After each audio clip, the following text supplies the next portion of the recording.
Christie. I'm Alex. And this is a Paranormal Girls into Normal Things. Because we are super normal. Really normal. We have a lot of interests, all of which are also Totally super normal.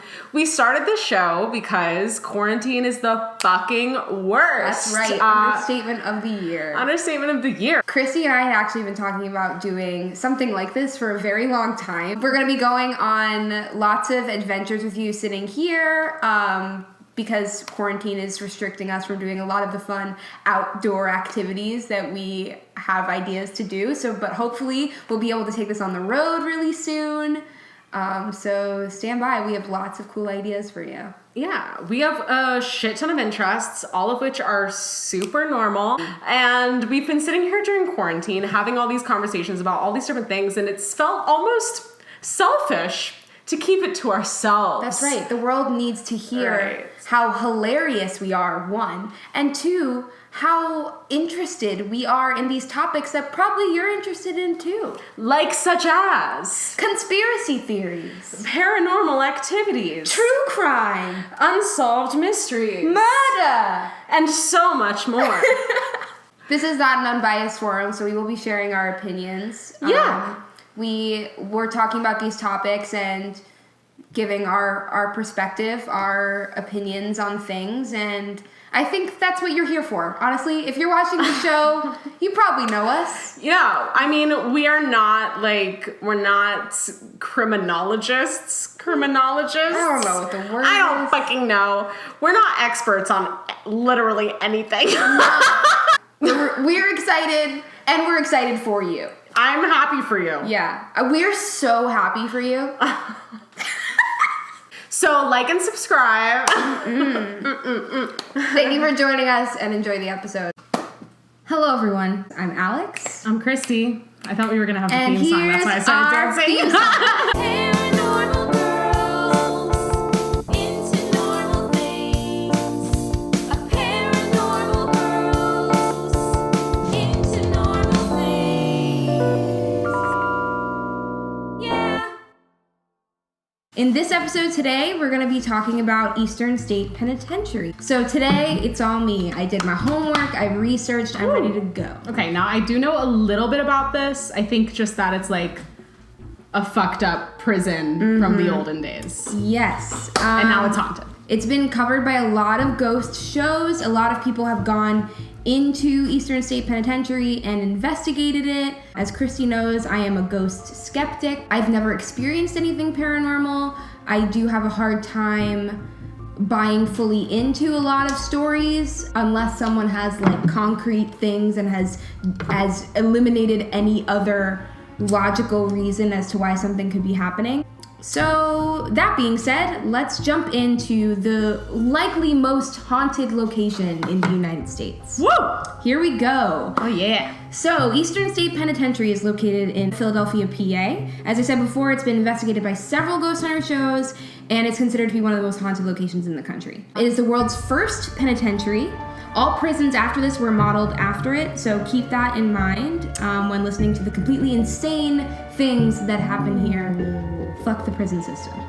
Alright, so built in 1829 by the passive Quakers, they believed that solitary confinement was the best way to serve penance, hence the name penitentiary. It was the first time the name penitentiary was ever used. John Haviland was the designer. I don't know if I'm even saying his name right, but looks like Haviland. He won the commission to design the prison over 3 other architects. They were competing to design this prison. It was only meant at its inception to hold 250 inmates, but by its completion, it held over 1,700 people. That being kept in mind just should tell you that the conditions were poor if they were meant to hold 250 people and ended up holding 1,700. Oh, wow. Yeah. So I have a description here of the first inmate that was taken in on October 25th of 1829. His name was Charles Williams. It says, prisoner number 1, burglar, light black skin, 5 feet 7 inches tall, foot 11 inches, scar on nose, scar on thigh, broad mouth, black eyes, farmer by trade, can read, theft included, one $20 watch, one $3 gold seal, one gold key, sentenced to 2 years confinement with labor, received by Samuel R. Wood, first warden, Eastern State Penitentiary. See, I know 2 years isn't even that much, but that already seems excessive 2 years to me. 2 years is that is excessive. In terms For of having prison stolen 3 sentences, things. Right. In my opinion, just off the bat, I know you're going to talk about the prison system in general, but like, why aren't prison sentences given in months? Why years? Unless it's like a sweetheart deal. Right.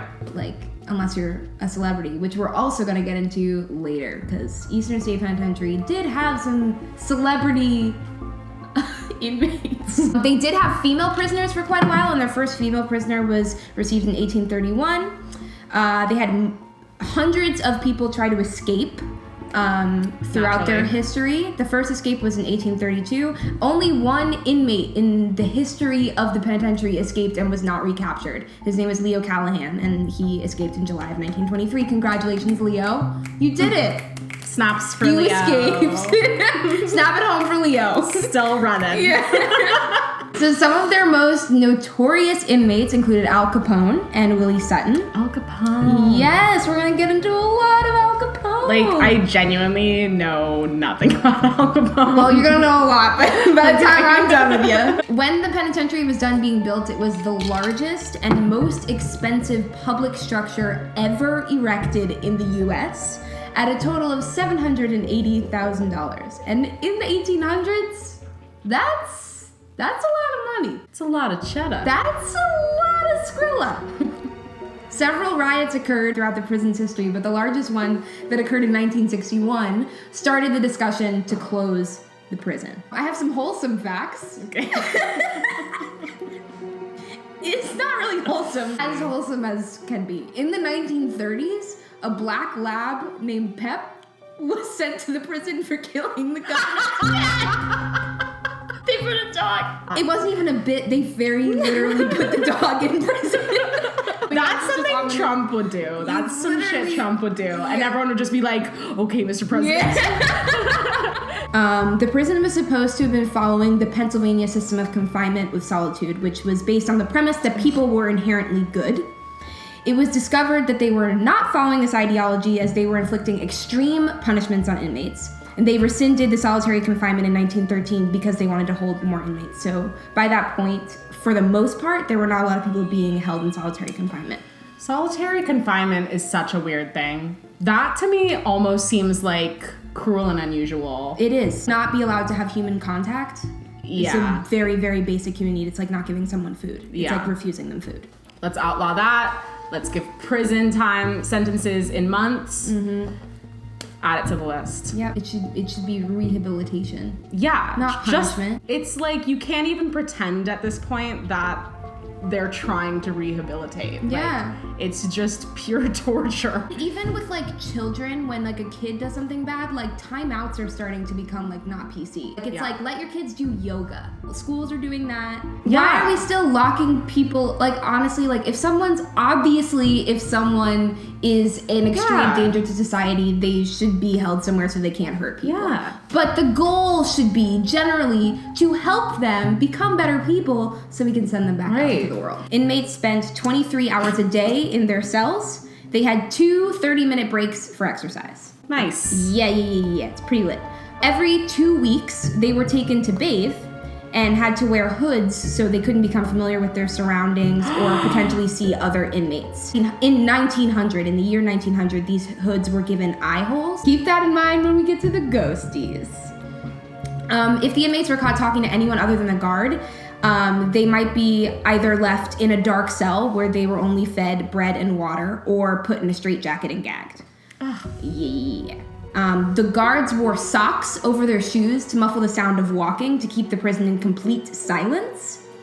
Originally, there were no doors on the cells, only food slots. So when the prisoners were first taken in, they had to enter their cell through a courtyard, and then that was locked over. So it was like there was no door. You would enter And then they would like build the cell around you? No. There was like there was not doors into the actual hallways to exit. Like you were entered through the courtyard, locked in there. They gave you food slots. Eventually doors were added, but when the prison was originally built, it was just food slots. You did not come out. So here's a list of some of the most horrible things that could happen to you while you were in Eastern State Penitentiary.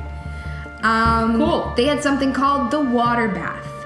That sounds like a bath. So far. You would think. But during the winter, the inmates would be dunked in water, then hung on a wall outside so that ice would form on their skin. That's the water bath. Still want one? Nope. That's what I thought. That sounds really unpleasant. Yeah. Next, we got the mad chair. Inmates were bound so tight that their circulation was completely cut off, and they would end up having to get their limbs amputated. It was necessary after how tightly they were bound. That was normal procedure with the mad chair. Next, and in my opinion, this one is the worst. This is the iron gag.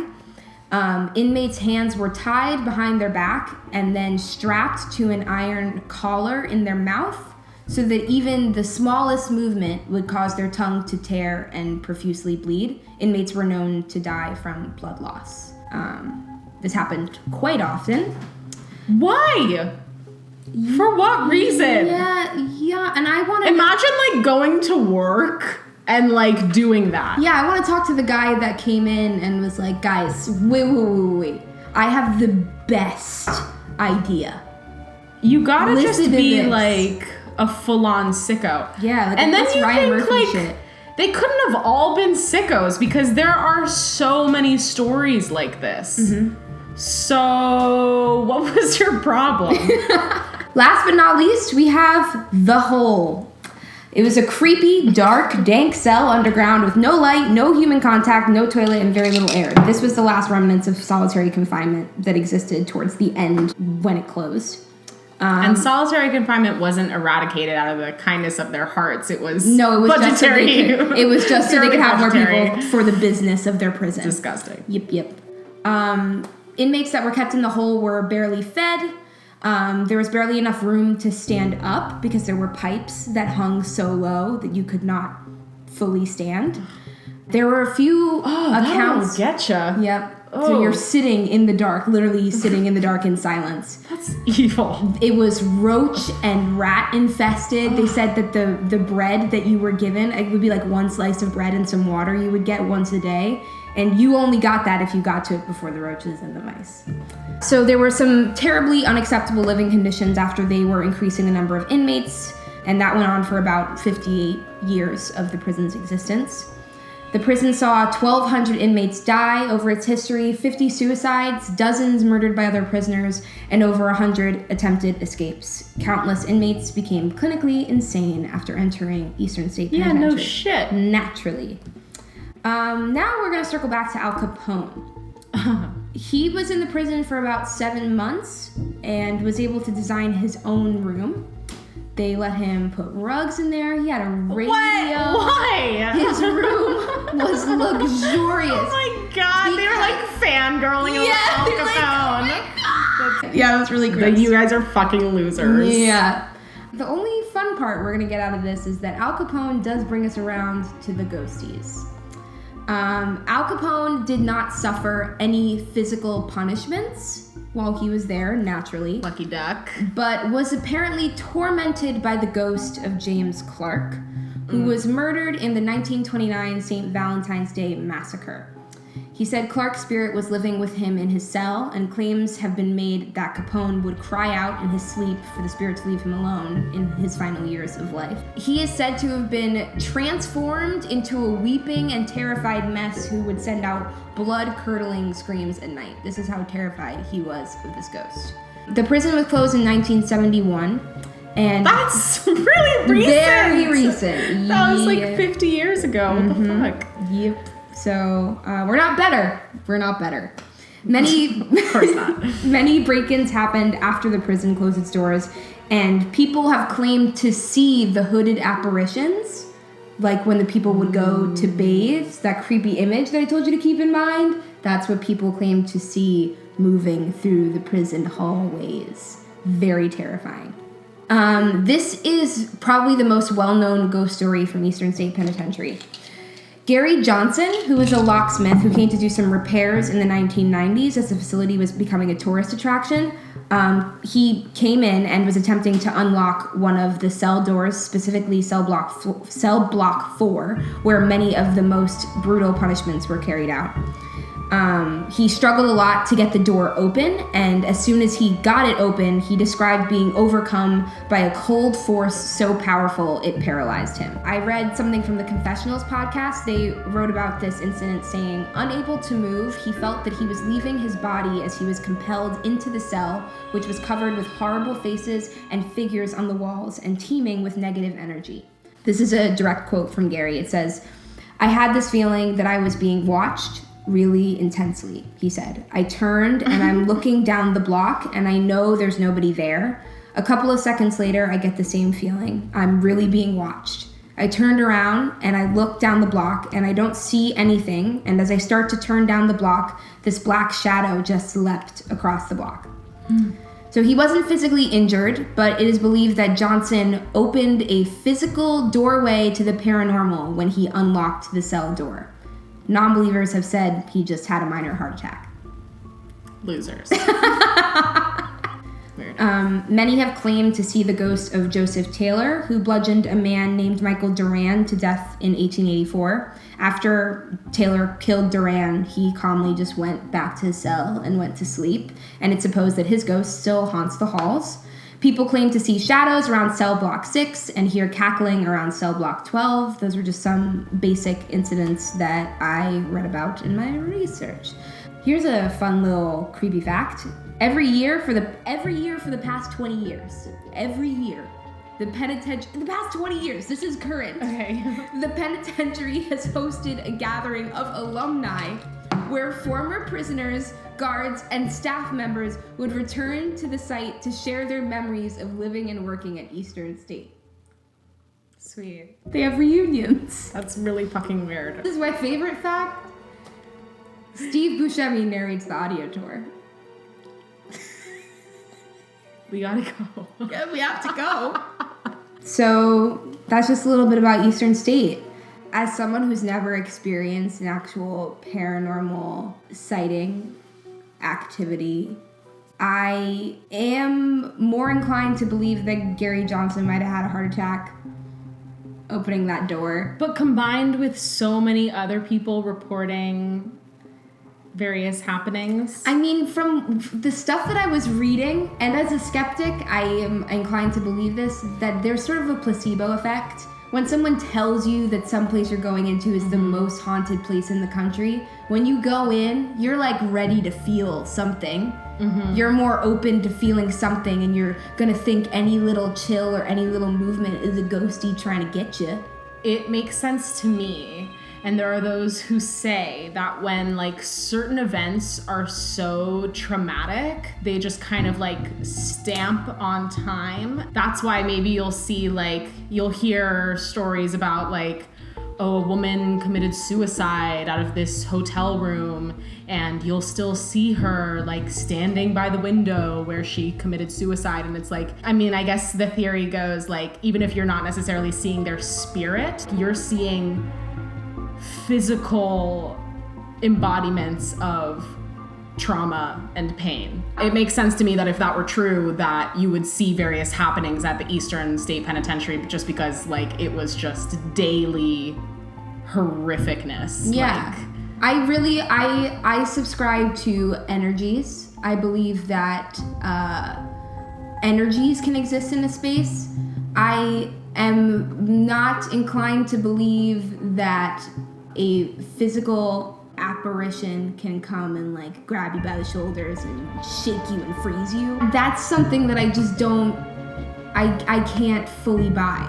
And maybe it's just because it's never happened to me, but I don't know. If you're in like a half asleep state or something, like that could be sleep paralysis.